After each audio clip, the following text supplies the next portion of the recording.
ابھی ہم نے اپنے شیپ ٹول کو کور کیا ہے. اب ہم نے شیپ ٹول کے اندر مزید 3 ٹول جو ہمیں اویلیبل ہیں. شیپ ٹول کے آئیکن کو جب میں اپنے ماؤس کے لیفٹ بٹن سے پریس کر کے رکھتا ہوں تو یہ 3 مزید ٹولز ہمارے پاس یہاں اپیئر ہوتے ہیں، جس میں سے ایک نائف ٹول ہے، ایک ہمارا اریزر ٹول ہے اور ایک فری ٹرانسفارم ٹول ہے. یہ کس طریقے سے کام کرتے ہیں اب اس مووی کے اندر ہم نے ان 3 ٹولز کو سمجھنا ہے. اس کے لیے میں اپنے اسٹیج کو تھوڑا سا زوم آؤٹ کر لیتا ہوں. F3 کے ذریعے سے میں ایک اسٹیپ زوم آؤٹ ہوں. F2 سے میں نے زوم ٹول سلیکٹ کیا ہے اور میں دوبارہ سے اپنے اسٹیج پہ آ گیا ہوں.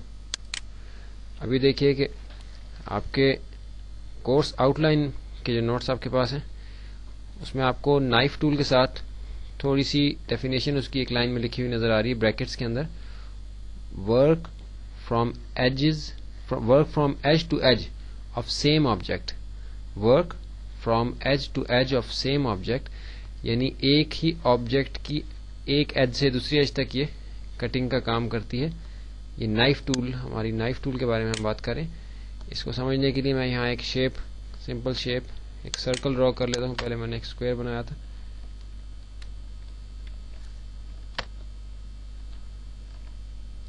ایک سرکل میں نے بنا لی. اب آپ دیکھیں کہ میں نائف ٹول کو سلیکٹ کر کے ویسے موو کر رہا ہوں تو یہ نائف کی پوزیشن کیا ہے. اب دیکھیے کہ سرکل کے سٹارٹنگ پوائنٹ پہ میں آیا تو آپ دیکھیے کہ نائف کی شیپ ایک دم سے چینج ہو جاتی ہے. یہ ایسے جیسے سٹریس ڈال لیتی ہے اس جگہ پہ پوزیشن لے لیتی ہے. اور اس پوائنٹ پہ جب میں ماؤس کے لیفٹ بٹن کو پریس کرتا ہوں تو یہاں سے یہ سلیکشن لینا شروع کرتا ہے اپنے اس ایریا کا جو اس نے کٹ کرنا ہے. آپ دیکھیے کہ میں اسکرین میں ماؤس کے ذریعے سے موو کر رہا ہوں اور کرتے ہوئے جب میں کسی بھی دوسرے کارنر پہ، دوسرے اینڈ پہ اس سرکل کے آؤں گا تو آپ دیکھیے کہ نائف میری پھر سے اس نے پوزیشن چینج کی اور کٹنگ جو ہے وہ کمپلیٹ کر دی. اب کس طریقے سے اس نے کٹ کیا ہے اس شیپ کو، یہ شیپ انفیکٹ 2 حصوں میں ڈیوائڈ ہو گئی ہے. نائف ٹول کو ایک ایج سے دوسری ایج تک موو کرنے سے یہ شیپ ہماری 2 حصوں میں تقسیم ہو گئی ہے. اب دیکھیے کہ اس حصے کو ہم الگ سے موو کر سکتے ہیں اور اس حصے کو ہم الگ سے موو کر سکتے ہیں. دونوں میں کنٹرول Z سے میں دونوں کی پوزیشن ایک جگہ لے کے آتا ہوں. دونوں میں ہم الگ سے کلرز فل کر سکتے ہیں جو بھی ہم چاہیں.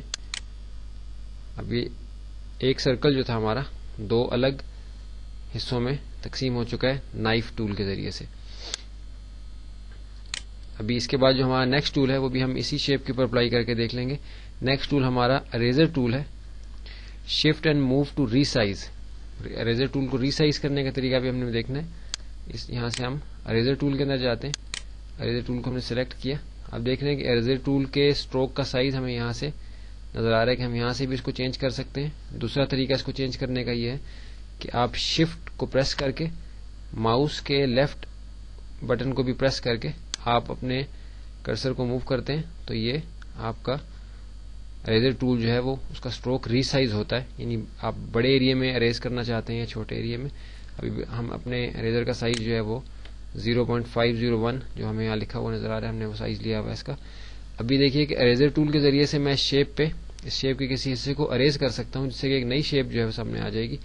بالفرض میں اس شیپ کے اس کارنر پہ جا کے کلک کرتا ہوں تو آپ دیکھیے کہ اس نے اس حصے کو اریز کر دیا. کیونکہ سلیکشن اوپر والے ایریا کے لیے ہوئی ہے تو اس لیے اوپر والا ایریا پراپرلی اریز ہوا ہے اور نیچے والا ایریا اریز نہیں ہوا. اسی طرح میں نچلے حصے کو سلیکٹ کر کے اریزر ٹول کے ساتھ اس کے کسی بھی ایریا کو، آپ دیکھیے کہ میں نے یہ حصہ اس کا پرماننٹلی اریز کر دیا. اس شیپ کا یہ حصہ اریز ہو گیا. اوپر والا حصہ اریز ہوا تھا اس شیپ کا جب یہ سلیکٹڈ تھی، نیچے والا اریز نہیں ہوا تھا کیونکہ یہ ایریا سلیکٹڈ نہیں تھا. اب یہ دونوں جو حصے ہیں اس سرکل کے کیونکہ ایک الگ آبجیکٹ کے طور پہ ریڈ ہو رہے ہیں، اس لیے کسی بھی ایریا کو اریز کرنے سے پہلے اس کو ہمیں سلیکٹ کرنا ہے اور اس کے بعد ہم نے اپنا اریزر ٹول اس پہ اپلائی کر رہے ہیں اس حصے کو اریز کرنے کے لیے. اس کے بعد ہمارا تیسرا ٹول جو ہے وہ فری ٹرانسفارم ٹول ہے. یہ عام طور پہ استعمال نہیں ہوتا، بہت کم استعمال ہوتا ہے. اس کی وجہ یہ ہے کہ ہمارے پاس پک ٹول کے ذریعے سے ہی ٹرانسفارم کرنے کی، اس کو ریشیپ روٹیٹ کرنے کی، ریسائز کرنے کی اور ریپوزیشن کرنے کی آپشنز آ جاتی ہیں. تو اس لیے ہم اپنے اس فری ٹرانسفارم ٹول کو بھی استعمال کر کے دیکھ لیتے ہیں کہ کس طریقے سے کام کرتا ہے. اب دیکھیے کہ یہ آبجیکٹ ہم نے سلیکٹ کیا ہوا ہے. اب ٹرانسفارم ٹول کو لینے کے بعد بھی ہمارے پاس سب آپشنز کچھ آ جاتی ہیں کہ کس طریقے سے ہم اس کو ٹرانسفارم کرنا چاہتے ہیں. یہ ساری آپشنز ہمیں پک ٹول کے ذریعے سے بھی حاصل ہوتی ہیں جب ہم اس آبجیکٹ کو سلیکٹ کرتے ہیں, لیکن اس میں ذرا ڈفرینٹ طریقے سے اپلائی ہوتی ہیں جو تھوڑا سا کمپلیکس ہے. اگر یہ آپ کو مشکل لگے تو آپ پک ٹول کے ذریعے سے ہی ان جو فری ٹرانسفارم کا جو ایکشن ہے اس کو آپ اپلائی کر سکتے ہیں اپنے اس ایریا کے اوپر. اب دیکھیے کہ ایک لائن یہاں اپیئر ہوئی ہے اور اس لائن کے ساتھ میں اپنے اس حصے کو روٹیٹ کر سکتا ہوں. اگر میں روٹیٹ نہیں کرنا چاہتا, اس کو اسکوش کرنا چاہتا ہوں, یعنی کسی اور اس میں, سوری یہ بھی ابھی بھی روٹیٹ ہی ہو رہا ہے. اسی طرح آپ دیکھیے کہ یہ ریسائز بھی تھوڑا سا ہو رہا ہے, شیپ اس کی چینج ہو رہی ہے. تیسری آپشن میں جاتے ہیں, ابھی دیکھیے کہ اب یہ کنٹرول زیڈ سے ہم واپس اس کی پوزیشن میں جاتے ہیں دیکھنے کے لیے کہ ہمیں یہ آپشنز کیا ساری پک ٹول کے اندر اویلیبل تھیں یا نہیں. آپ دیکھیے کہ اس سے ہم ریسائز کر سکتے ہیں جیسا کہ ہم نے پہلے کر کے دیکھا تھا, اور ہم اس کو روٹیٹ کر سکتے ہیں کنٹرول زیڈ کے ذریعے سے واپس آ گئے. اب دیکھیے کہ یہ جو ہمارے پاس پوائنٹس ہیں, ہینڈلز ہیں, کنٹرول ہینڈلز ہیں اس کے, جو ہمارے سکویز اور سکوش کرنے کے استعمال میں آتے ہیں. اس کے ذریعے سے ہم اس شیپ کو چینج بھی کر سکتے ہیں ایک دوسرے طریقے سے. عموماً اس طرح سے نہیں کرتے کیونکہ اوریجنل شیپ جو ہے وہ, لیکن کوئی افیکٹ اگر آپ دینا چاہیں اس کے ذریعے سے تو آپ دے سکتے ہیں. کنٹرول زیڈ کے ذریعے سے ہم اس کو واپس لے آتے ہیں.